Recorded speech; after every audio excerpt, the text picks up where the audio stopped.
It was Marcus Garvey who said, "A people without the knowledge of their past history, origin and culture is like a tree without roots." Hello and welcome to it. This is #Africa. I'm Duduzile Ramila.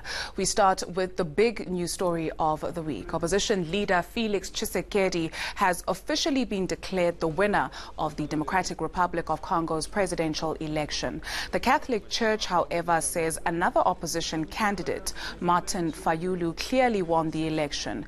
The Electoral Commission says Tshisekedi received more than 7 million votes, Fayulu 6.4 million, and outgoing President Joseph Kabila's candidate, Emmanuel Ramazi, received only 4.4 million votes. This has fueled suspicion that Tshisekedi has struck a power-sharing deal with Kabila. He was running far behind Fayulu in pre-election polls.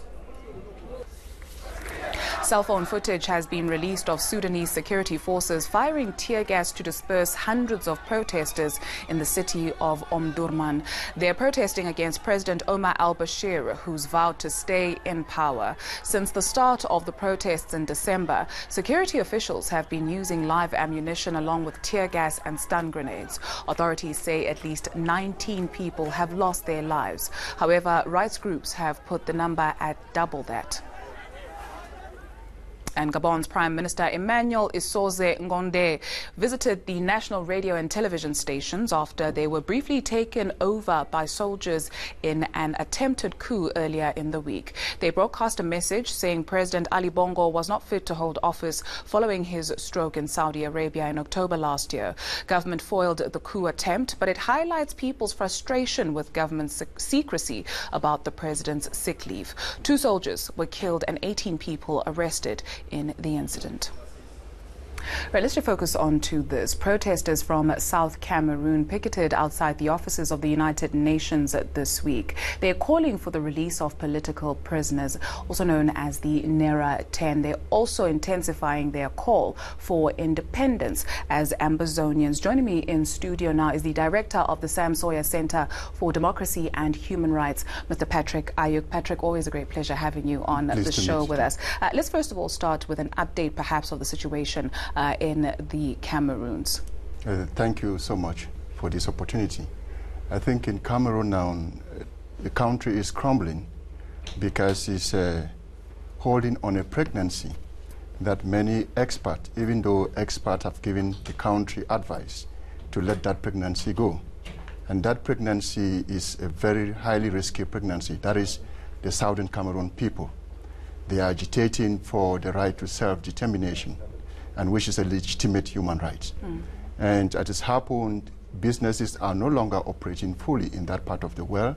Transportation is not moving. And it happened on the 5th of January, will make 1 year since the pro-independent activist leader Sisiku Ayok and some of his cabinet members, 10 of them in number, were abducted in Nigeria at the Naira Hotel. And since then, the people at home are seriously agitating, and things have not happened. The elections that were flawed in the others in Cameroon, the people in the country are fighting against such electoral fraud, like Kamto Willie happens to be the leading head of the political parties fighting against that. But besides the internal turmoil in East Cameroon, in West Cameroon, which happen to be Southern Cameroons, otherwise known as Ambazonia, there is complete shutdown of economic, political, and social activities in that part of the world. The NERA 10 that have been arrested or abducted in Nigeria, why? They were abducted because they were leading the right to self-determination. They were people that were leading, they were the leadership of the Ambazonian people that were moving all over the world, that the people believe in, that they feel that for the first time in their life, in their history, they have people they could call leaders and those that can take care of them. What has the Nigerian government said about the this? Nigerian government actually acted in complacency with the Cameroon brutal regime. And as it happened, it is not only the Nigerian government that took part in that unfortunate action, but also the French government under the French hegemony also played a critical role in doing that happen. You should remember that most of African countries that are under French colonial rule are actually not really free. they are the worst countries in Africa in terms of deteriorating economies. And that's exactly what the Frenchman does. And that is what is happening. These leaders were abducted because they stand for their people and they stand for a legitimate right, which is the right to self-determination. And as it's happened, that's what radicalized the people at home. Because Sisiku Ayoktabe, for instance, stands as the face of the Ambazonian freedom. He stands as the people revolution. He stands as a face for humanity to the people. He stands as the face for their cultural identity and their heritage.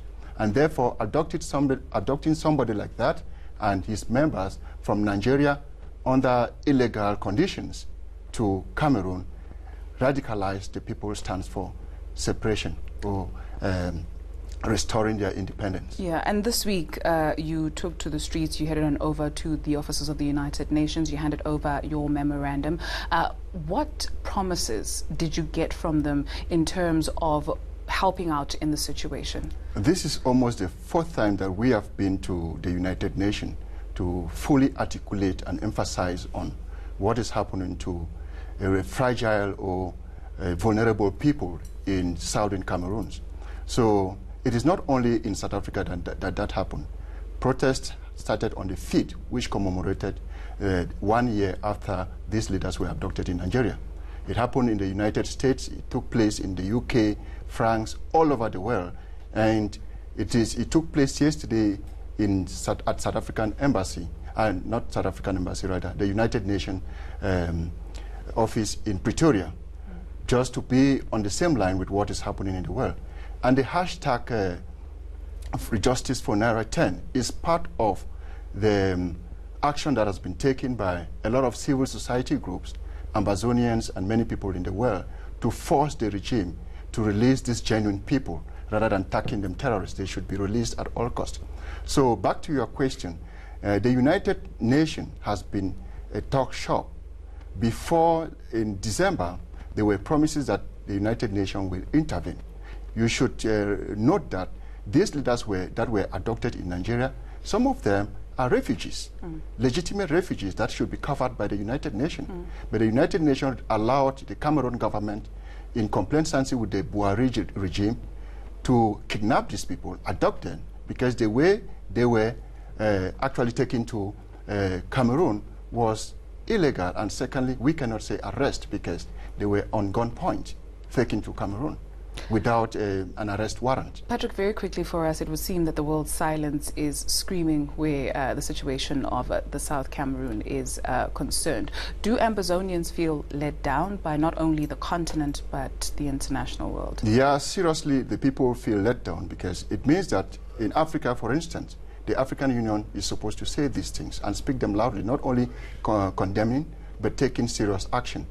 ECOWAS, that happens to be the closest neighbor to Ambazonia or to Cameroon, has not made a statement because southern Cameroon is more or less at West Cameroon. And the United Nations has been making anecdotal condemnations, but it has not worked at all. So we feel let down. The Ambazonian people feel let down. The civil society groups, churches feel left down because the authority that be are not ready to take practical actions. And that's where we leave it. Thank you very much, Patrick. It's always a pleasure chatting to you. Patrick is the director of the Sam Sawyer Center for Democracy and Human Rights. Do stay with us. After the break, a Nigerian woman is tackling the stigma of mental illness head on. That story and more. This is #Africa.